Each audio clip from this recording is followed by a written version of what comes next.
Hello friends, welcome to my YouTube channel. जिस तरह से कहा जाता है सक्सेस जब हाथ में आती है तो उसको संभाल के रखना बहुत ज़रूरी होता है, नहीं तो वो उतनी जल्दी हाथ से फिसल भी जाती है। देखा आपने लापरवाही का नतीजा है। यही सेम बात आपके गूगल अप्रूव एडसेंस अकाउंट पर भी इम्प्लीमेंट होती है। आजकल सभी के माइंड में एक ही बात बैठ गई है कि गूगल एडसेंस अप्रूव वेबसाइट का डिसेबल होना सिर्फ एक ही रीज़न है, वो है आपकी वेब स्टोरीज। नहीं फ्रेंड्स, ऐसी बात नहीं है। अगर आप वेब स्टोरीज नहीं बना रहे, आपका गूगल एडसेंस तब भी डिसेबल हो सकता है।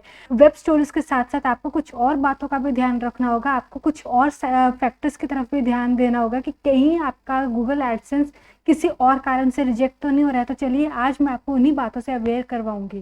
तो सबसे पहला पॉइंट यहाँ आता है गूगल एडसेंस की पॉलिसीज को फॉलो ना करना। जो बिगनर्स है या फ्रेशर्स है उन्हें मैं यहाँ बता दूंगी, एडसेंस की पॉलिसीज बहुत ही स्ट्रिक्ट हैं।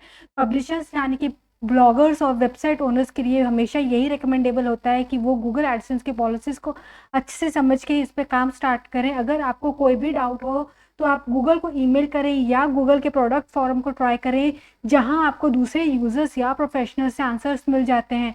अगर आपको नहीं पता है कि गूगल प्रोडक्ट फॉरम कहाँ से एक्सेस करना है तो डिस्क्रिप्शन बॉक्स में आपको प्रोडक्ट फॉरम का लिंक मिल जाएगा। सेकेंड पॉइंट है ऑल्टरिंग द एडसेंस कोड। इसका मतलब है कि जब आपको गूगल एडसेंस का कोड मिलता है, आपको सिंपली उसे कॉपी पेस्ट ही करना है, आपको उसके साथ कोई भी ऑल्टरेशंस नहीं करनी है।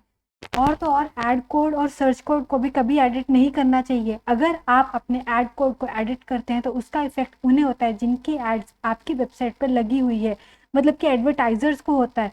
कोड एडिट करने से एडवर्टाइजर्स की एड टारगेटिंग और कन्वर्जन इफेक्टेड हो जाती है।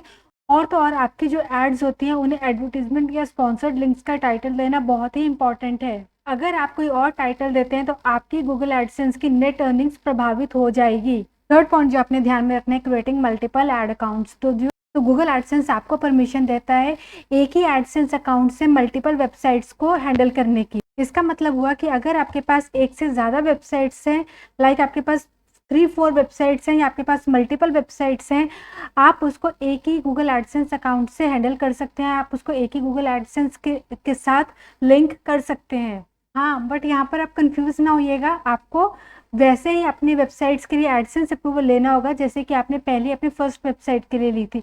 लेकिन आप उन सभी अप्रूव्ड गूगल एडसेंस वेबसाइट्स को एक ही अकाउंट के अंडर हैंडल कर सकते हैं।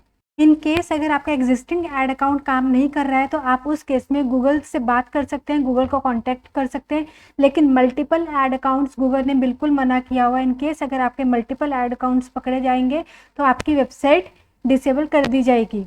फोर्थ पॉइंट जो यहाँ पे आता है वो है सेंडिंग ईमेल विद एड्स। अगर आप भी अपनी ईमेल में एम्बेडेड एड्स को यूज कर रहे हैं तो मैं आपको यहाँ पे बता दूं कि ये भी गूगल पॉलिसीज के बिल्कुल अगेंस्ट है। अगर गूगल के डेटाबेस में कोई भी आपकी ईमेल के थ्रू इम्प्रेशन रजिस्टर हो जाता है आपकी एडवर्टीजमेंट का, तो गूगल आपके एड अकाउंट पे स्ट्रिक्ट एक्शन ले सकता है, आपके एड अकाउंट को परमानेंटली ब्लॉक भी कर सकता है और उसको डिसेबल भी कर सकता है। तो जब भी आपका गूगल एडसेंस डिसेबल हो तो आप उसके पीछे की इन रीजंस पे एक नज़र ज़रूर मारिएगा। फिफ्थ पॉइंट जो यहाँ पर आता है clicking on your own ads. अपनी वेबसाइट की एड पे गूगल आपको अलाउ नहीं करता है कि आप उस पर क्लिक कर सकें। गूगल उसको इनवैलिड एक्टिविटी डिक्लेयर कर देता है।